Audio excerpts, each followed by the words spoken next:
UFL as an analyst and is excited about the new chapter in Orlando with the Orlando Storm. Honestly, I mean, it brings back memories of the Tampa Bay Storm in the AFL and then the Orlando Predators. So now going into the UFL, I'm excited for this one. Alan Alford here on Alan Alford Sports Talk Show.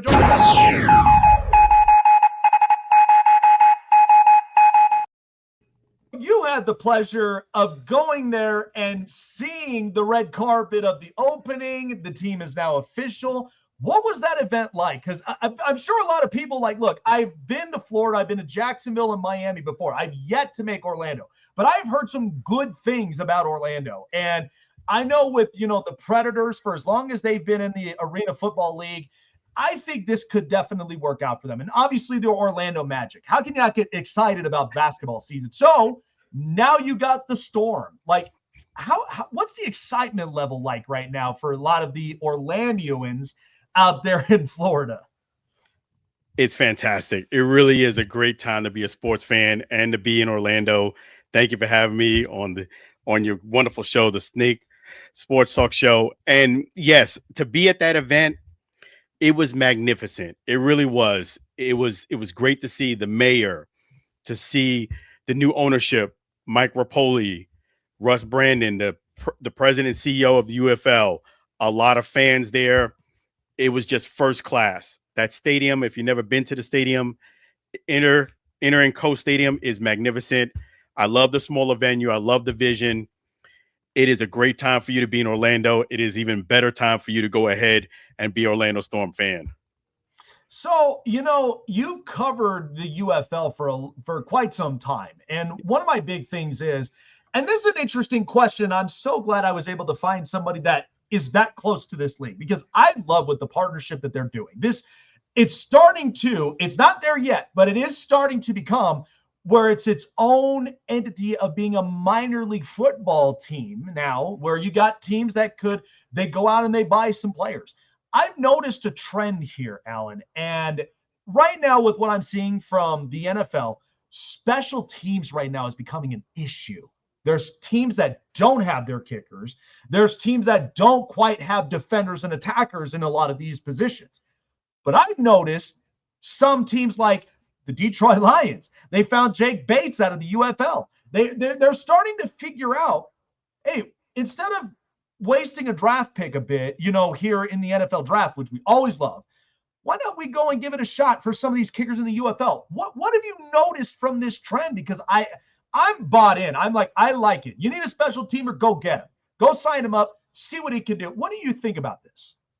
I think you said it perfectly. If you're a punter or kicker, you need to be connected to the UFL if you're not in the NFL, because the opportunity that you getting that platform, playing in front of fans, you get a chance. As you mentioned, Jake Bates, Brandon Aubrey, these are my fantasy football guys, and they can do it all. They can kick 60+ yarders.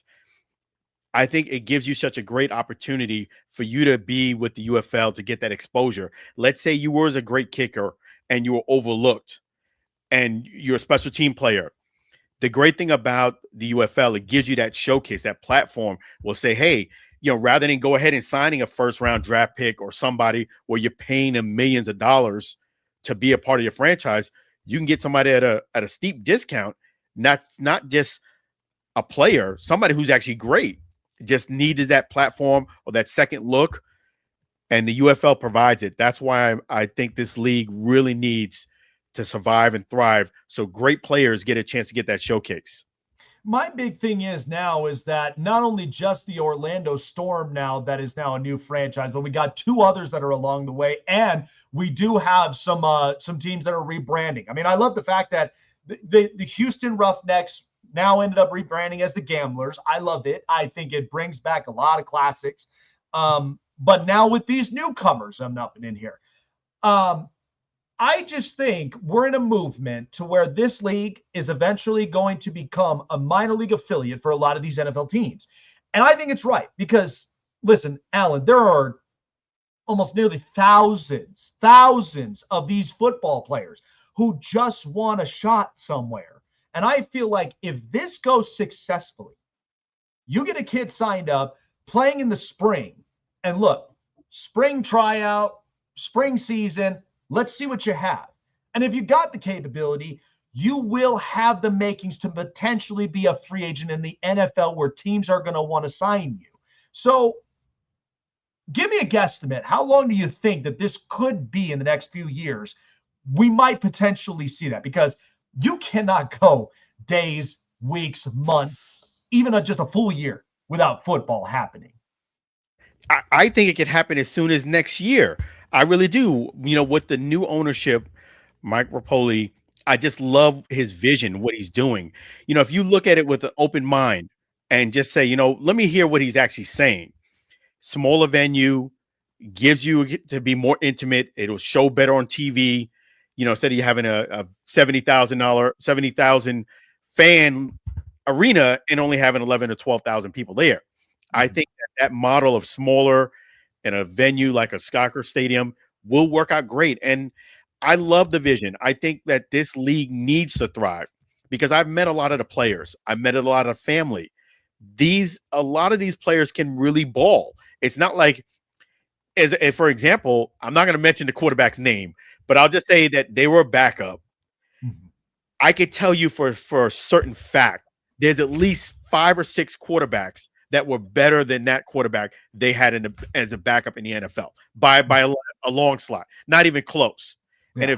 And that's the level of talent you have. You got to give them a chance. Even coaches too. You got to give them an opportunity to get that shine and then let them do it from there. Yeah, I agree. And all it takes is just an opportunity. I mean, I've seen a lot of these kids that they got such good athleticism. I actually had recently done an interview with AJ Johnson, and he's like, dude, I'm ready to be back in the league. And, I just wanted to have my opportunity. So he's close with the teams, and it's just one phone call away, and then he's got a new job, ready to play. So let's tap into this. So early on in the program, we were talking about previewing tonight's game, which is the Eagles and Giants.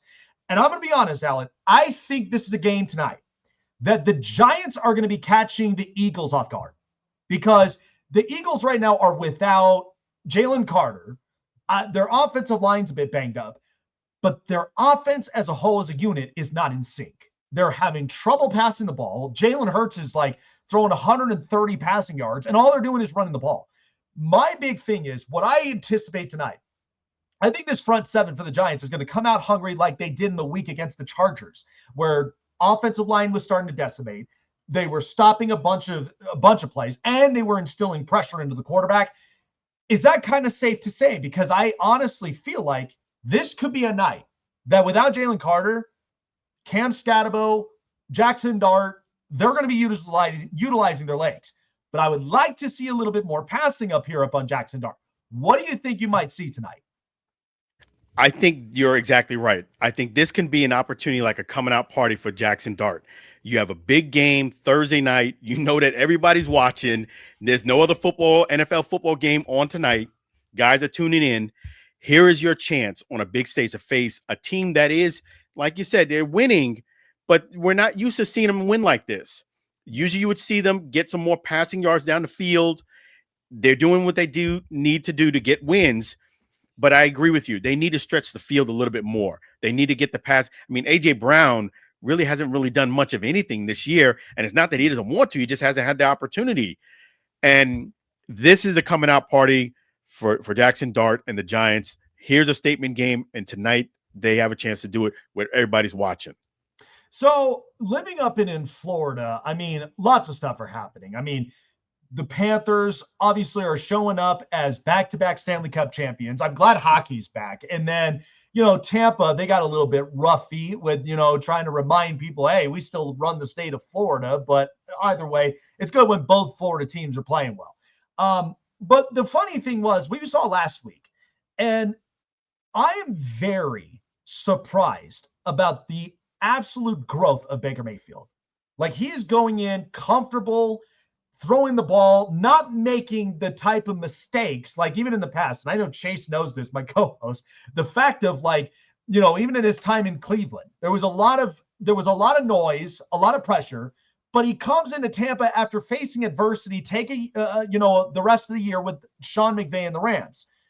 And now I'm looking at this Baker, And Alan, this is scary to me. This is a team that I did not overlook as hey, this team might actually be scary enough to be Super Bowl appearance, for the NFC. What have you thought about Baker Mayfield? Because to me, I'm seeing a revised, transformed, and just a version of him that I'm falling in love with. I am too. And I got to give Baker Mayfield a lot of credit because Baker was literally one step away from being out of the league completely. And he resurrected his career. Now he's the guy in Tampa and he's balling out. He's making it possible for them to win these close games. All of the games that I've called have been coming down to the last drive for them to close it out and win. Baker Mayfield is definitely in the MVP candidate discussion. He's resurrected his career. He's got great weapons now. Definitely, I love what he's doing. The maturation and the maturity has really come around full circle. I can't be more proud of Baker Mayfield and the Bucs and what they're doing.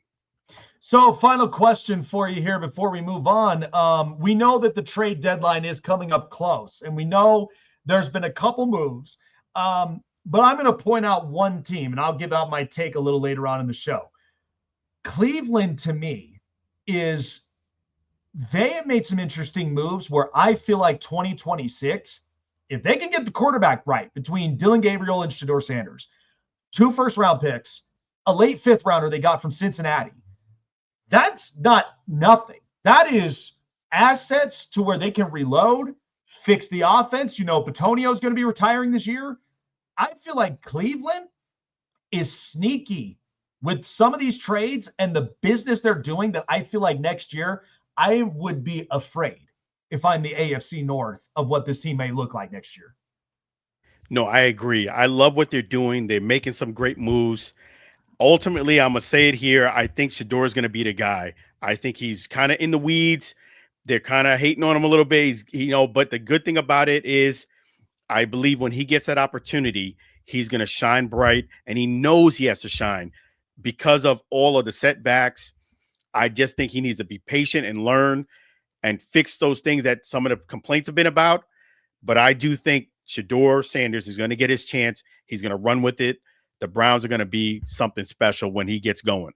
Yeah, man. Oh, you got 2 novels, UFL analyst, and you got your own sports talk show, which I absolutely love. Love your takes, man. I'm excited for, tonight's game. I think it's going to be interesting, but I'm even more excited for what this weekend is. I put a point off this record. I said, this is probably the most favorable week for all of us as fans. I feel like when I look at the lines, the matchups, I think this is for the fans this week in week 6. I love what the matchups.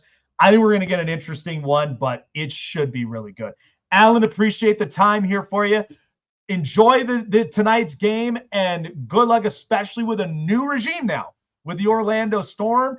This is going to be an interesting UFL season come this up-and-coming spring, man. But love to see you get close to the action and see exactly what it's all about down in Orlando, man. Appreciate you coming by. Take care of yourself. We'll see you soon. Absolutely. Thank you for having me. Pleasure to be on your show. And I'm going to do the same likewise to have you come on board on my show. Absolutely, man. There you go. Love it. All righty, man.